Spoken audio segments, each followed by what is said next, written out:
My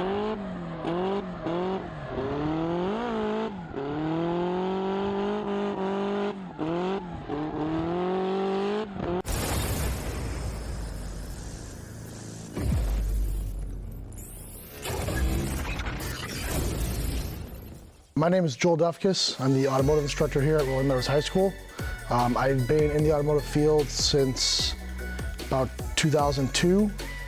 Started out as an automotive technician, decided that that wasn't for me, and went back, got my teaching degree, and decided to come back and become a teacher, and damn it. So behind us is our project Miata.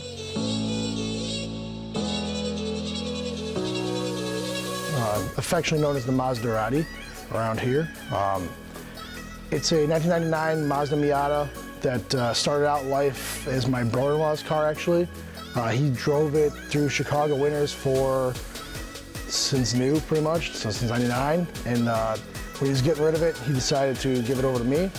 And then I brought it here and kind of kept it here just because I wanted to do something with it, but I didn't know what.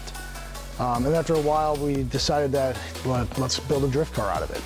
So we started kind of figuring out what to do. And for me, the big thing is I've been into racing for a long time. I have a drag Mustang. I've been drag racing since 2002.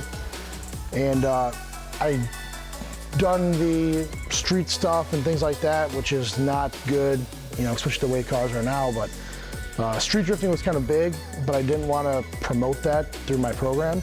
I want to promote a legal way of doing it. So I started looking around. I found this organization called Drift Chi-Town. They operate out of Great Lakes Dragway in Eden Grove, Wisconsin. And so I started looking through there and reading through like what they require as far as safety-wise and stuff like that, and decided to start building the car because they have events that we can go to and legally race the car in without having to put it on the street and endangering people. So this project has taken about 3 years right now. We're at the 3-year mark. The first year was just getting our feet wet and doing a lot of safety stuff. So the first year of the project, for me, safety is a big thing. Being in drag racing, I've been in a couple almost accidents in drag racing, so I know safety is paramount. So one of the first things we did was actually custom design our own 4-point roll bar for the car. So we designed it in-house here, we bent it in-house, we welded it all together, and we put in a racing seat, a Kirky racing seat, and basically that was about it. We did a couple little things. We cut the springs onto, we lowered a little bit, which wasn't the best idea now in retrospect, and then put some new tires on it, and that was about it as far as getting it ready to go. We also had to do body work to it. The car was in real rough shape, so I'm not a body guy, I'm a mechanical guy. My dad, though, used to work with my uncle doing body work, so he came out here and showed the kids how to do a lot of the body work. Some of it was questionable just to make it, because it's a drift car, it's gonna get banged up, so it doesn't really matter. So we got that done, and we actually rattle canned the whole back half of the car here in the shop. Not now it's been professionally painted, but prior to that, it was rattle canned in shop, so it came out looking pretty good. So after the first year, actually in the first event we had, I say we, me, I stuffed it into a wall. And so we ended up coming back here on a Monday morning. Kids started right at it. We started cutting stuff up. By Friday, we had the whole drivetrain out of the car. We had the whole front end cut apart, and the kids built a custom tubular front end for the car. And we raced it that year just pretty much like that. The following winter of 2017 now, we started to progress a little bit more. We want to make more power in the car, as anyone wants to do.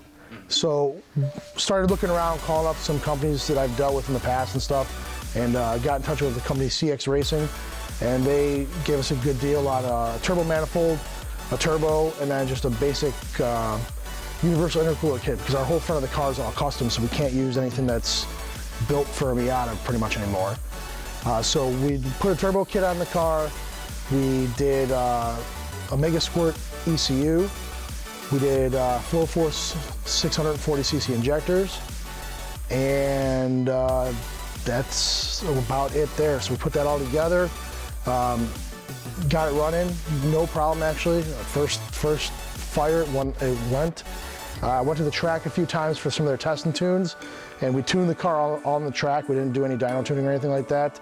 I was going through it and showing the students how to, manipulate it to make it, work, how to pull fuel, add fuel, change a little bit of timing and stuff. And so we raced it like that, the 2018 season then. And we, at Drift Chi-Town, they had a competition for the year, their point series, which we finished second place in, which was pretty cool.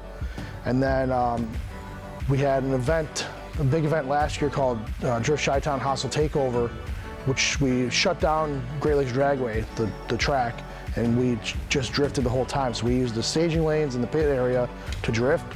And it was a $5,000 competition. I went out first round, but it was still some of the most fun. And it really proved this car could handle it, because it was going against 300, 400, 500 horsepower, cars, and this thing could hang with them. So it was pretty cool. Then coming into that winter of 2018, decided we wanted to do something bigger. We had to do something bigger, okay? So we decided that with me progressing my skills and getting a little more daring with stuff, that the 4-point roll bar wasn't gonna cut it. So we ended up getting a full roll cage from my buddies over at Advanced Autosport up in Wisconsin. They build spec Miata roll cages. So it was cheaper for me to actually buy the roll cage pre-bent from them than it was to try and design our own here. So we ended up notching it and fitting it and modifying it slightly from SCCA rules to Formula Drift rules, so it fit in the drift realm. Some bars need to be changed around and stuff. So we did that. We had the whole car totally stripped apart, like every bit and piece out of the car, so it was just a bare shell. We did a floor drop in it, so the kids would cut the floor out, and we dropped the floor pan down on the driver's side about 1.25 inches, so it fits me in there because I'm really tall, so it fit below the roll cage. And then we got a hard top for it, and then we did some other performance modifications. We ended up getting an external wastegate. So the old wastegate that was internal on the turbo was not holding boost correctly. So I actually went to SEMA that year and met up with Go Fast Bits. They're an Australian company, and they liked what we were doing, and so they gave us a good hookup on their blow-off valve and their wastegate. So that's, now we got the wastegate and the dump tube coming out the hood, so it looks cool and sounds good, and performance-wise is awesome. We ended up also meeting up with some guys from Patrick Auto Group. They came to one of our career fairs, and I really started talking to them about how we could help them and they could help us, kind of thing. And they saw our project and they really liked what we were doing, but the car needed to be repainted. We're thinking about repainting it anyways. And so they actually offered to talk to PPG, their supplier, and about helping us out, with the paint and stuff for the program. So PPG decided they were going to donate the paint. Finish Masters donated the supplies, and then we did all the body work here in the shop, and then we took it over to Patrick Auto Group, their BMW dealership that has a body shop attached to it, and we got to see the car being painted by their professional techs. And so now we have a nice, fresh-looking car that they helped us out tremendously, make it look the way it is now. We went to the Tuner Galleria, which is part of the World of Wheels, in 2019, and we won Best Miata there. Kind of controversial depending on who you talk to there, because we were on stock wheels and they didn't feel our car was low enough to be cool, but we won anyway, so I'll take that. I mean, the kids put in so much work compared to the other cars that were there. I mean, they had nothing really to compare to this stuff. So then we ended up getting a nice set of wheels for the car now, and then Silver's North America coilover company, I met up with them, and they once again liked what we were doing here and decided to help us out with some better coilovers than we had in the car now. So we got the car low, it functions well, and this car's a ripper now. It makes 300 wheel horsepower.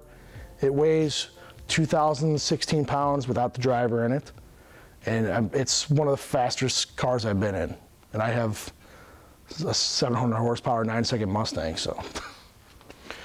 So some of the roadblocks or issues we had with this, one is you're dealing with children who need to learn. So something that would take me, 15, 20 minutes to do is gonna take a couple hours when you're dealing with kids. So the other fact is I have a class of 22, 24 kids. Trying to keep them all busy on one project is very hard to do. So I have to have, I had the drift car going. I had kids working on teacher cars and stuff like that. So I had places all over. So trying to keep track of everything is kind of one of the harder parts with it. But you just got to remember it takes time. So like we redid the wiring in this car this year. And so I had to go through and spend a lot of time teaching how to do that stuff with the kids, because we've covered how electricity works, stuff like that in class. We never really went over building a custom wire harness. So one of the hard parts was going through and detailing it and making sure they understood it.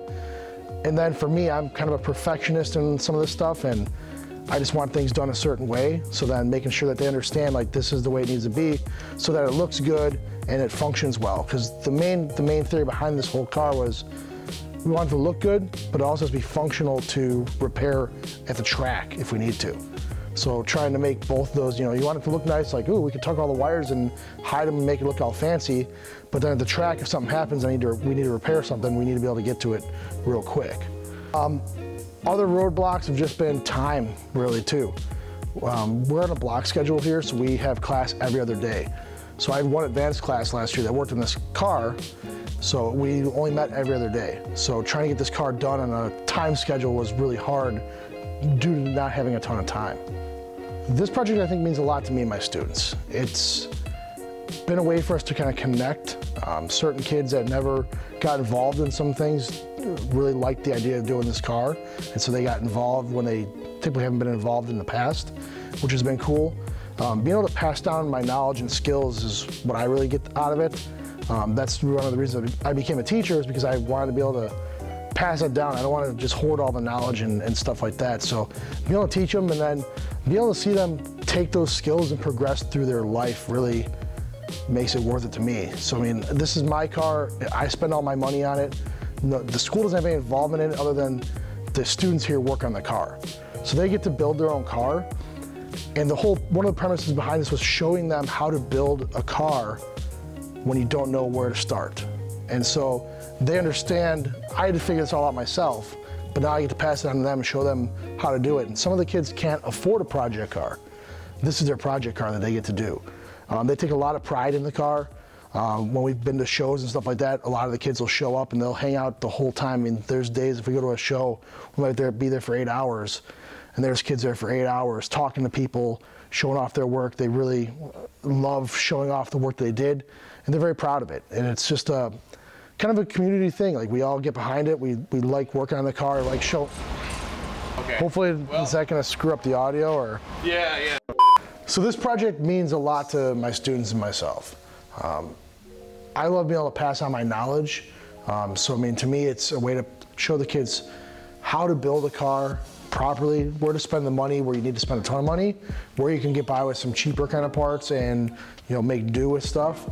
So they love doing it. They love going to shows. When we go to shows, I might have 4 or 5 kids show up and be there all day long with me. And they'll be talking to every single person that comes by that have questions they'll answer. They'll be showing off their work and stuff, which really makes me feel proud that they have such ownership of this car and that they really learned so much and take away from this that they want to share that with everybody else. So if people are interested in taking a class like this or like a program like this, I'd say just jump in feet first. You're only going to get out of it what you put into it. And so a lot of kids are kind of very scared or hesitant to get involved. You just got to get over that. I mean, it's one of those skills you learn later in life, but you need to just jump in and try it out. Things are going to break, things are going to go the right way, but this is a place where we're learning from those mistakes and those opportunities. So if something doesn't go right, we can always go back and we can fix it or do something to make it better. A lot of stuff I taught the kids with, especially when we did a lot of welding on the car, was, okay, if you screw it up, cut it out, weld a new piece in. It's no big deal. If a bolt breaks, we can get it out, we can make a new piece. If we gotta buy a new piece, we gotta buy a new piece. But really getting in there and trying to get over some of the fear of, I might break this or I don't know what I'm doing. We all didn't know what we're doing. We all have to learn this from some way or another. When I got into this stuff, I didn't know what I was doing. I learned a lot of stuff from my auto shop teacher. He really pushed me to push my boundaries, which is what I try to do with my students here. I try to push their boundaries, try to push them, give them that little extra push to excel.